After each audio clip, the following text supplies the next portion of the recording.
Just first off, overall impressions, first day in pads or day. What have you thought about your group so far early in fall camp? I'll go first. Been pleased with them for the most part through fall camp. We got a young group. The guys are out working hard every day, just focusing on discipline and details. So far, been pleased with them. But I tell them every day we always got room for improvement. But so far, I know I've been pleased as a whole. Yeah, just double down on that. Our biggest thing is straining to the football.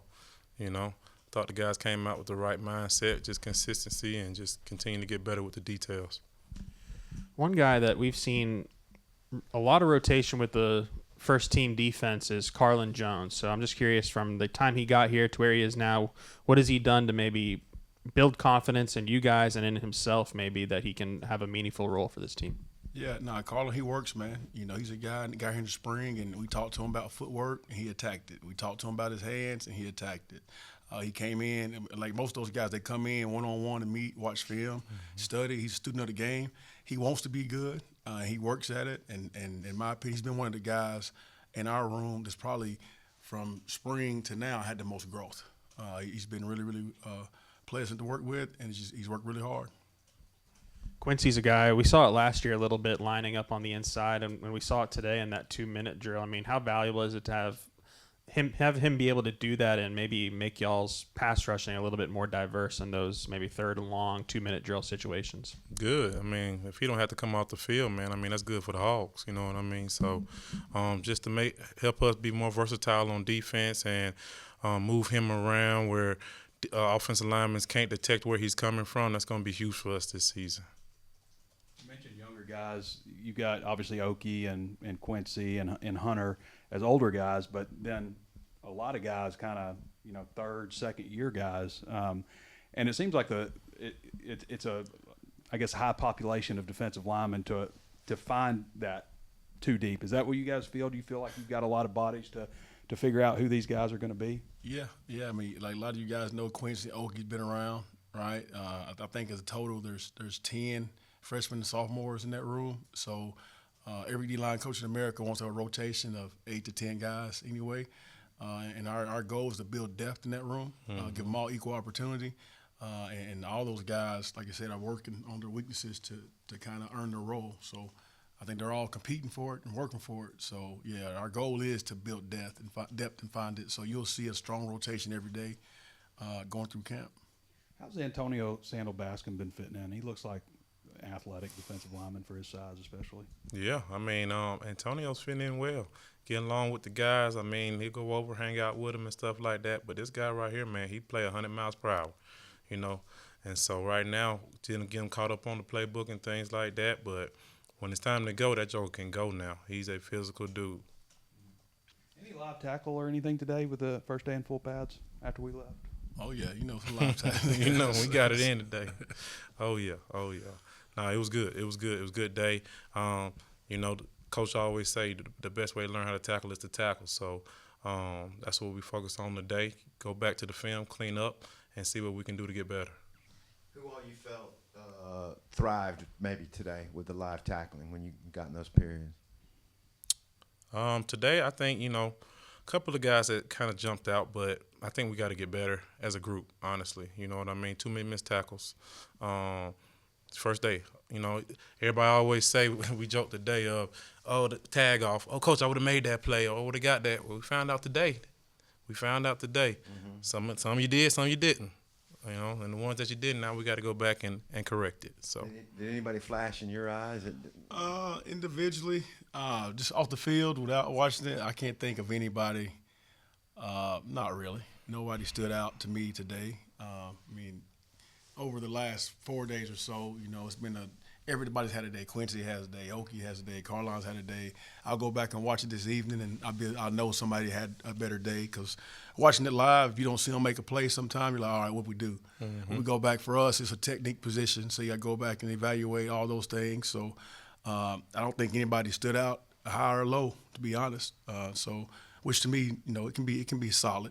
I want to have a guy to come out there and take over the game. But every period wasn't live either. So, yeah. I want to ask you, Kynjee, about Sims. Mm-hmm. what he's done from spring till now, how much are you going to be counting on Sims to be a playmaker? Yeah, I'm going to be counting on him a lot. I mean, the guy had a really good spring towards the end of spring. And now for us, I mean, we can be able to use him in multiple ways, you know, because the guy is very talented. He could be as good as he want to be. And so for us now, it's just really honing in on where we need him, when we need him, and for him to develop and continue to keep growing as a player.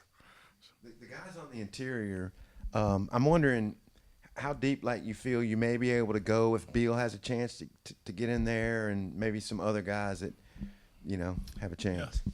No, we would love to get 4, 5, 6 deep in there, and Beal's a guy that's getting reps. But, you know, right now we're still to the point where everybody's getting opportunity. You know, right? Like, we actually go in every day and script it, where everybody gets similar reps and evaluate them. And, you know, we get the game week, we'll figure out the top 8 or 9 guys we want to roll with and get them all together.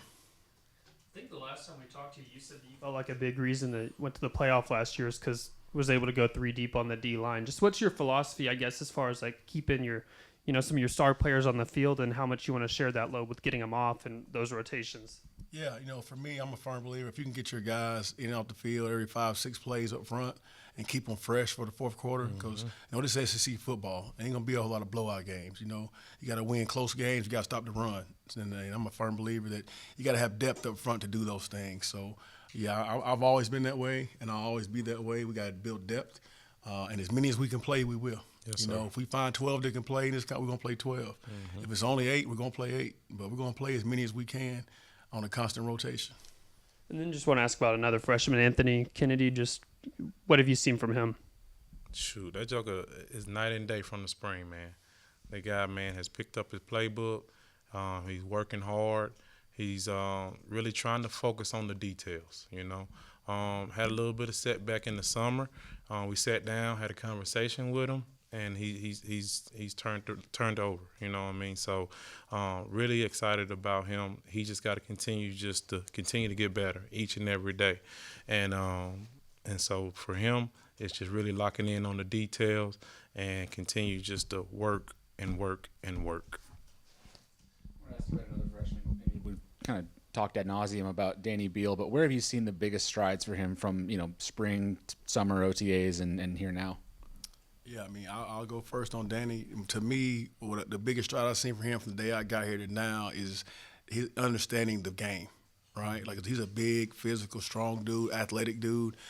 Coming in, he was always the biggest, fastest, or strongest person on his field.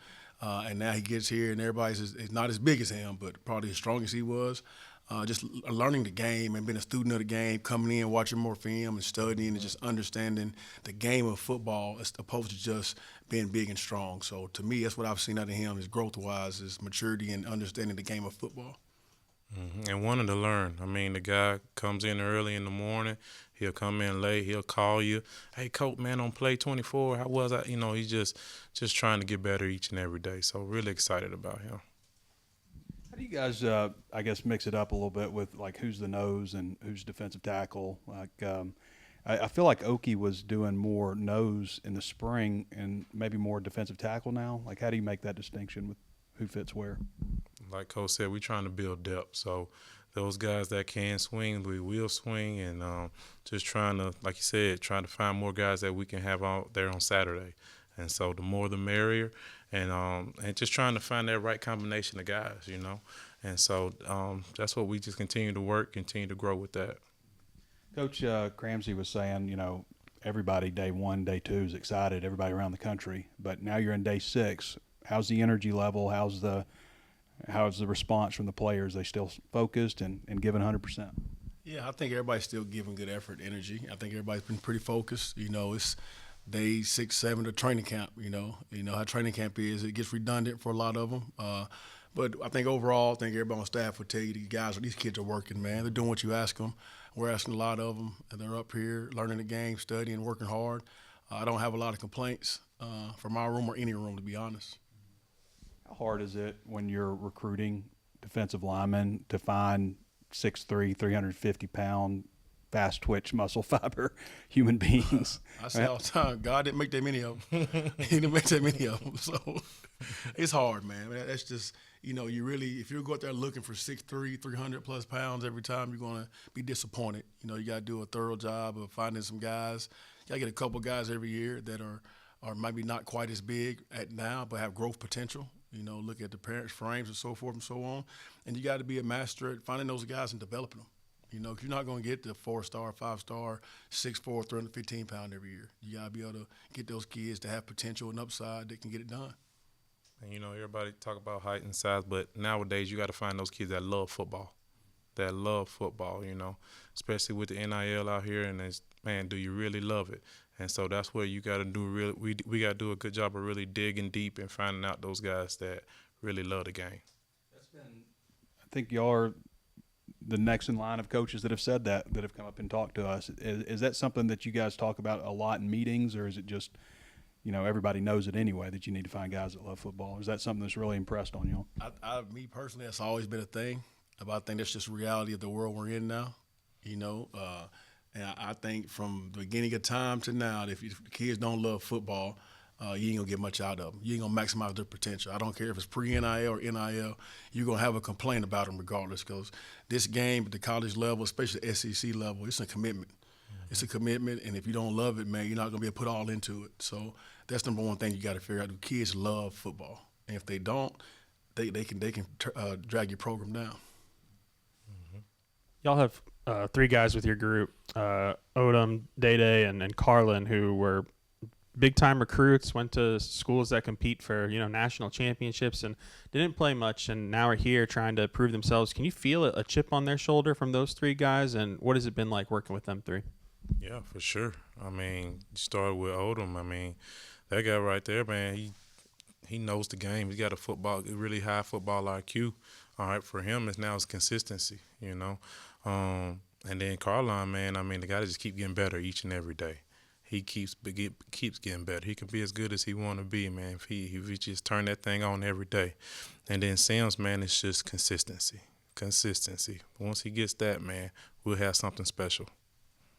Coach Wilkerson, do you sense just any added motivation from that 3 to kind of still young guys, but maybe want to prove themselves here?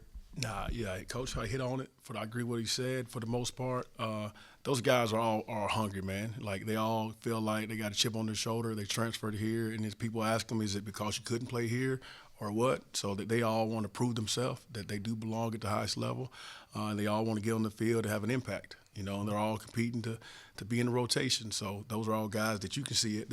You can see the difference between them and a Danny Beal and an Anthony Kennedy. Right, they're a little bit more mature, a little bit older, but there's not a whole lot of difference. But you can just see a difference in those guys that been in college football already.